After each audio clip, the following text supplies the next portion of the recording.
tan 40 degree plus tan 10 degree. Now take this term to RHS side.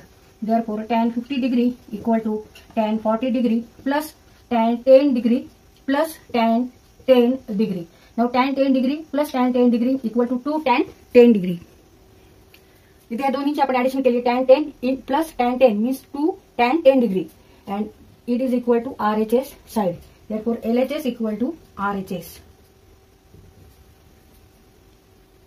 तर हा question solve करत असताना आपण हा फॉर्म्युला वापरला tan a plus b चा आणि tan 90 minus theta means cot theta and tan 40 means 1 upon cot 40.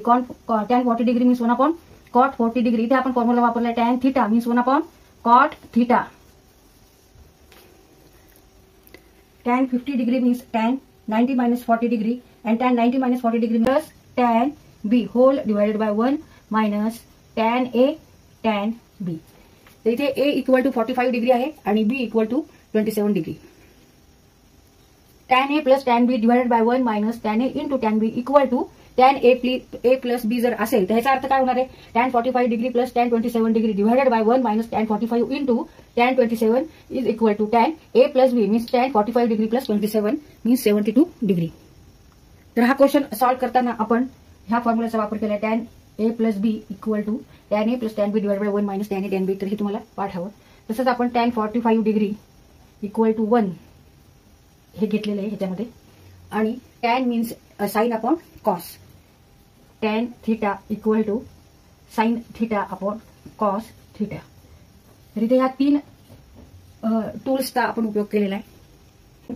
35 degree into tan 10 degree. आता हे पूर्ण आपण एलच्या साईडला लिहून काढू आणि 1 आपण आरएचएसला लिहू आणि ह्याप्रमाणे इथे आपण लिहून काढू. tan 10 degree plus tan 35 degree plus tan 10. आधी tan 10 डिग्री लिहू कारण दोन्हीमध्ये मल्टिप्लिकेशन त्यामुळे आधी ही टर्म लिहिली तरी चालेल. 35 डिग्री इक्वल टू 1.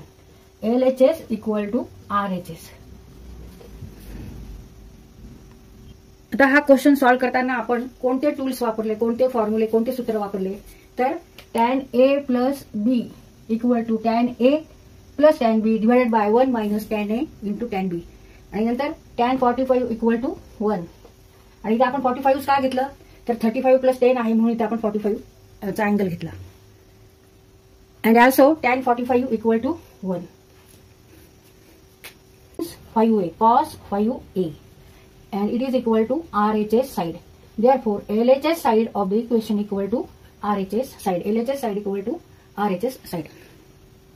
तर हा क्वेश्चन सॉल्व करताना आपण कोणकोणते आयडेंटिटी वापरले आहेत, कोणते फॉर्म्युले वापरले आहेत तर cot theta equal to cos a upon sin a means cot a equal to cos a upon sin a and cot 4a equal to cos 4a upon sin 4a. ह्या आयडेंटिटीवरून आपण हे लिहिलं आणि नंतर दोन फॉर्म्युले वापरले आपण cos a minus b and cos a plus b. cos a minus b हा फॉर्म्युला वापरला 4a minus a साठी म्हणजे cos a cos 4a plus sin a sin 4a means what cos 4a minus a means cos 3a आणि इथे हा formula cos a plus b means cos a cos b minus sin a sin b. ह्यासाठी हा formula आहे आणि ह्याच्यासाठी हा formula आहे. तर तुम्हाला हे फॉर्म्युले पाठ पाहिजे